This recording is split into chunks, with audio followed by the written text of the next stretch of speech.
Thank you very much. It's a great honor to have with us the Prime Minister of Hungary. And Viktor Orban has done a tremendous job in so many different ways, highly respected all over Europe. Probably, like me, a little bit controversial, but that's okay. That's okay. You've done a good job, and you've kept your country safe. We'll be discussing NATO. As you know, Hungary is a proud member of NATO, and we've really gotten to know each other a little bit. We'll be discussing trade, very much so, and lots of other subjects. We'll be meeting with representatives of Hungary later on with the Prime Minister, and we'll spend some very good time together. So, Mr. Prime Minister, thank you very much for being at the White House. Thank you very much. It's a great honor. Thanks. May I have a word? Yes, please. So, President, thank you very much for the invitation. Thank you. May I just say here that we are proud that so many Hungarians contributed to the tremendous progress of the United States. I'm very happy to be here again. May I say, to be young again. I was 20 years ago, first time here.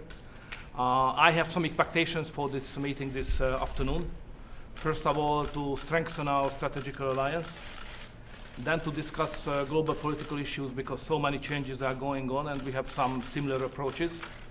And I would like to express that we are proud to stand together with the United States on fighting against illegal migration, on terrorism, and to protect and help the Christian communities all around the world. So, President, thank you very much for the invitation. And you have been great with respect to Christian communities. You have really put a block up, and we appreciate that very much. So we're going to have some meetings now, a lot of subjects under discussion, and the relationship is very good with Hungary.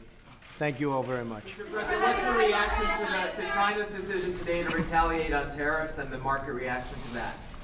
Well, the reaction is very simple. China has been taking advantage of the United States for many, many years. I'm not just talking about during the Obama administration. You can go back long before that. And it's been taking out $400, $500, $600 billion a year out of the United States. And we can't let that happen. We're in a very strong position. Our economy has been very powerful. Theirs has not been. We've gone up a lot since our great election in 2016. And if you look at the numbers, they've gone down quite a bit. We're dealing with them. We have a very good relationship. Maybe something will happen. We're going to be meeting, as you know, at the G20 in Japan. And that'll be, I think, probably a very fruitful meeting. But we're taking in right now hundreds of billions of dollars. We're taking in billions of dollars of tariffs. And those tariffs are going to be tremendously, if you look at what we've done thus far with China. We've never taken in 10 cents until I got elected. Now we're taking in billions and billions. Now, it went up as of Friday very substantially. It's 25% on 200 billion. So now the total is 25% on $250 billion. In addition to that, we have another $325 billion that we can do if we decide to do it. So we are taking in tens of billions of dollars.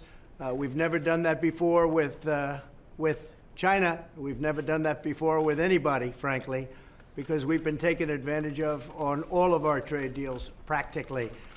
This is a very positive step. I love the position we're in. There can be some retaliation, but it can't be very, very substantial by comparison. And out of the billions of dollars that we're taking in, a small portion of that will be going to our farmers, because China will be retaliating probably to a certain extent against our farmers. We're going to take the highest year, the biggest purchase that China has ever made with our farmers, which is about $15 billion, and do something reciprocal to our farmers so our farmers can do well. They'll be planting, they'll be able to sell for less, and they'll make the same kind of money until such time as it's all straightened out. So our farmers will be very happy, our manufacturers will be very happy, and our government is very happy because we're taking in tens of billions of dollars. I think it's working out very well. Again, we do much less business with China than they do with us. If you take a look at 100 billion versus 600 billion, and just so you understand, we don't have to pay any tariffs if you're a manufacturer in this country. You pay nothing. open your division or open up your product, have it made in this country as opposed to made in China. Or if you don't want to do that, and that would be the ideal, that's what it used to be a long time ago when we were smart, when we had an economy that was really something very special. Now we're having a period of tremendous growth and tremendous success like we haven't seen for a long time. But in the old days, we made our product, and we took our product, and that's what it was. Now we go to China, we buy it. Not anymore. And if they don't want to pay tariffs, make it here or buy it from another country that's a non-tariffed country. So whether you go to Vietnam or so many others, you can do that. So the bottom line is we are taking in tremendous amounts of money. It already started as of last Friday, but it really started 7 months before that. It's in the form of tariffs or taxes, and it had a tremendous impact. If you looked at the first quarter, which is always historically the worst quarter, we were at 3.2%. People were very surprised. Well, a lot of that was the tariffs that we were taking in from China. So we're in a very good position, and I think it's only going to get better. Can you guarantee a deal by June 1st, Mr. President? Can you guarantee a trade deal with China by June 1st? We're in a great position right now, no matter what we do. Yeah, I think China wants to have it because companies are already announcing that they're leaving China because they can't do that. They can't compete if they're in China with the tax. So what a lot of companies are going to be doing, quite naturally, is leaving China and going to other countries so they don't have to pay the tariff. That's something that's a problem for China. They don't want to have that. And we don't want to have that necessarily happen to China. But we had a deal with China. It was 95% there. And then my representatives, as you know, Secretary Mnuchin and Bob Lighthizer, Ambassador Lighthizer, they went to China and they were told the things that were fully agreed to, we're not going to get anymore. They're going to unagree to them. That's not acceptable. I said, good, that's fine. Put on the tariffs. And again, so we have tens of millions of dollars pouring into our coffers, the coffers of the U.S. Treasury. We'll see what happens with Iran. If they do anything, it will be a very bad mistake if they do anything. I'm hearing little stories about Iran. If they do anything, they will suffer greatly. We'll see what happens with Iran. Mr. President, will you meet with President Xi directly at G20? I'll meet with him directly, yes. I'll be meeting with President Xi of China, yes. What about President Putin? Will you also meet with him? Yes, I will be meeting with President Putin also. On Russia, Secretary Pompeo was heading there. What message do you have for him to send to Putin? I think the message is that there has never been anybody that's been so tough on Russia, but at the same time, we're going to end up getting along with Russia. It makes sense to get along with Russia. Nobody sanctioned Russia like I have. Nobody's talked about the pipeline going to Germany and various other places like I have. I said it's very unfair, having to do with the United States and NATO. There's been nobody that's ever done, and if you really look at something big, our energy business, we're now the biggest in the world. We're bigger than Russia. We're bigger than Saudi Arabia. We're bigger than anybody. That all happened since I've become president because I've made it so that you can do that. And we're taking in a lot of money. Look, our country is doing really well. We've probably never done this well before, and it's going to continue. We have tremendous signs. As far as the deal with China is concerned, believe it or not, it's very important, but it's a very, very small part of the kind of numbers that we're doing right now since my election. Well, you've done the $325 billion in tariffs, the additional tariffs. Are you going to pursue? I haven't made that decision yet. We have the right to do another $325 billion at 25% in additional tariffs. That is a tremendous amount of money that would come into our country. I have not made that decision yet. Should Don McGahn be held in contempt of Congress? I don't know anything about what's going on. I can tell you that there has never been anybody so transparent as the Trump administration.